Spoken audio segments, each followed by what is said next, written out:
You tell me I can't do something, the first thing I'm gonna do is prove you wrong, right? So to grow up with my background, there was a certain expectation of who I was going to become. And my response was challenge accepted. Oh, you can't do, challenge accepted. Oh, you, challenge accepted.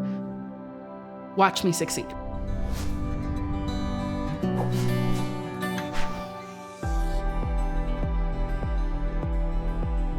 I am Luna Wright, and I am a licensed alcohol and drug counselor and an outpatient therapist.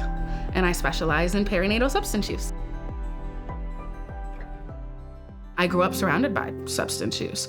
I mean, I had family members that sold it, and I had family members that used it. And it wasn't until I was a teenager that I even realized that my mom was struggling with substance use and her habitual criminality, I would call it, of check fraud. Growing up wasn't easy. I went to 16 different schools, 3 in high school. I didn't have friends, I didn't have a social network. And then she went to prison. I remember that day very clearly is the day I realized my mom had gotten in trouble for something. I was at my dad's when he got the call that my mom was incarcerated.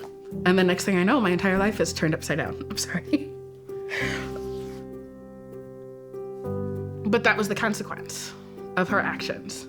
And sometimes those choices that others make negatively impact someone. And they negatively impacted me. It affected us economically, it affected us educationally, it affected our opportunities in life. I had to address some really hard truths about my family. That substance use was prevalent, that mental health issues were prevalent. It really changed how I viewed the world. I was angry. I was an angry kid. My mental health was not going well. It was hard to be a person who couldn't explain why their mom couldn't go shopping or why they had to have sleepovers at their grandma's house. Then she went to treatment, right? And I've never been so proud of her. And then I went back to check writing. She went back to use. And that was devastating because we were doing so well. I suppose I spent more time than not in libraries. Didn't matter what city I was living in. I love reading because that change from my current reality to decompress and do something that I enjoy. I'd rather be transported to a different world. They tell you go to school for something that you love to do. So my undergrad is actually in classical English literature because I was like, if I'm gonna have a job, I'd wanna have a job reading because that's the goal. I dropped out of my undergrad with excellent grades. So I was a straight A student and still dropped out. I was like, oh, I'm just gonna take a gap year. The gap year lasted 2. But it opened up the door for so many other things. And then I started working for Ramsey County. I started in the records room, filing papers. And then my boss lady looks at me and she's like, do you wanna hold babies for a living? If you want it, the job's yours. She gave me the opportunity to be a social worker. Within the first 6 months, she was making me go back to school and get my degree because she was requiring me to be the best version of myself. And I got to get my master's in integrated behavioral health. My supervisor saw something in me that I couldn't have imagined was inside myself. My job is to meet people where they're at. I'm in hospitals, I'm at parks, I'm in people's homes.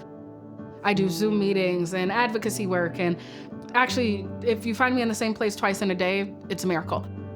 I get to use my education around mental health and substance use to support families through the entire birthing process. I specifically serve a population that has very similar experiences to what I've had. A lot of my families come to me while pregnant and using. And whatever their substance is, this is a non-judgmental zone. My job isn't to care where they've been, it's to care where they're going. And I get to help them find sobriety, find sober supports, find a community of doctors and nurses that understand their predicament. If you imagine the brain kind of like a highway, right? You know, all those little veins and lines, right? Think of those as connectors. When someone uses substances, what'll happen is some of their highways, because they're not being used, get dull, and some of them develop really deep grooves. It changes and rewires the brain and how people will respond to different stimulus. We also get to see families after they go home. So I get to hold new babies, I get to help parents, and my job is to support all of their needs in very different ways. Reading has changed my life, and now I get to use it as a tool to change other people's. I'm looking to see these kids go to college.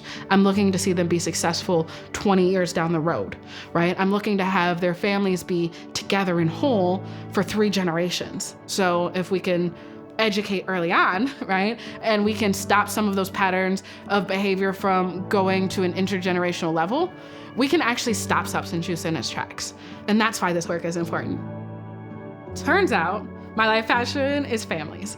Turns out my life passion is neuroscience. Turns out my life passion is community. And so to be able to support moms and babies and families and teens really is the privilege of my life. It's been 6 years and I have been able to support over 100 women. I get to see people do exactly what my mom's done, which is go from being in some of the hardest places in their life to being absolutely miraculous and being the best versions of themselves.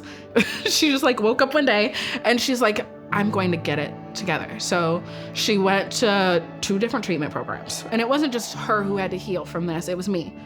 I was able to become something I'm really proud of. And that makes every tear worth it.